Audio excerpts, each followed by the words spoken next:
4 قسم کے ایسے مردوں کا ذکر ہے جن کو حضرت عیسیٰ علیہ السلام نے زندہ کیا تھا۔ ایک تو حضرت عیسیٰ علیہ السلام کے عازر نامی ایک دوست کا ذکر ہے جو حضرت عیسیٰ علیہ السلام سے چند دن کی مسافت پر رہتے تھے۔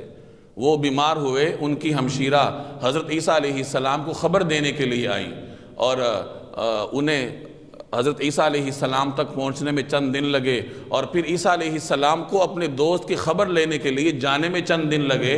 اس دوران ان کا انتقال ہو چکا تھا، تو حضرت عیسیٰ علیہ السلام نے اللہ کے حکم سے اپنے اس دوست عازر کو زندہ کیا۔ اسی طریقے سے ایک عورت کے بیٹے کا ذکر ملتا ہے کہ اس نے بڑی آہوزاری کی، بڑی منت سماجت کی، تو حضرت عیسیٰ علیہ السلام نے اللہ کے حکم سے اس کے بیٹے کو زندہ کیا۔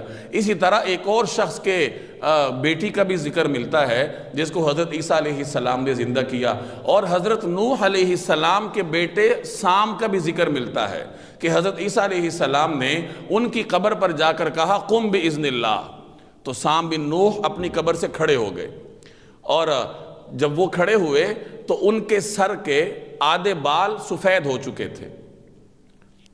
مورخین فرماتے ہیں، مفسرین فرماتے ہیں کہ حضرت نوح علیہ السلام کے زمانے تک انسانوں کے بال سفید نہیں ہوتے تھے۔ حضرت ابراہیم علیہ السلام کے دور سے یہ روش چلی کہ انسانوں کے بال سفید ہونا شروع ہو گئے۔ گویا حضرت نوح علیہ السلام کے زمانے تک انسانیت جوان تھی، یعنی دنیا اپنی جوانی کے مرحلے سے گزر رہی تھی، تو لوگوں کے بال سفید نہیں ہوتے تھے۔ ابراہیم علیہ السلام کے زمانے کے بعد دنیا اپنی کہولت تک پہنچ چکی تھی، تو انسانوں کے بال بڑھاپے میں جا کر سفید ہونا شروع ہوئے۔ تو جب سام بن نوح کھڑے ہوئے اور ان کے سر کے آدھے بال سفید تھے، تو حضرت عیسیٰ علیہ السلام نے ان سے پوچھا کہ تمہارے سر کے آدھے بال کیسے سفید ہو گئے؟ تو انہوں نے کہا کہ برزخ کی سختیوں کی وجہ سے، یعنی برزخ کی مشقتوں کی وجہ سے سر کے آدھے بال سفید ہو گئے۔ پھر حضرت عیسیٰ علیہ السلام نے ان سے پوچھا کہ تم اپنی پرانی حالت پر واپس جانا چاہو گے؟ تو انہوں نے کہا ہاں میں جانا چاہوں گا، بشرطے کہ موت کی سختیاں دوبارہ نہ دیکھنی پڑیں۔ چنانچہ وہ دوبارہ اپنی اسی حالت میں قبر میں لوٹ گئے۔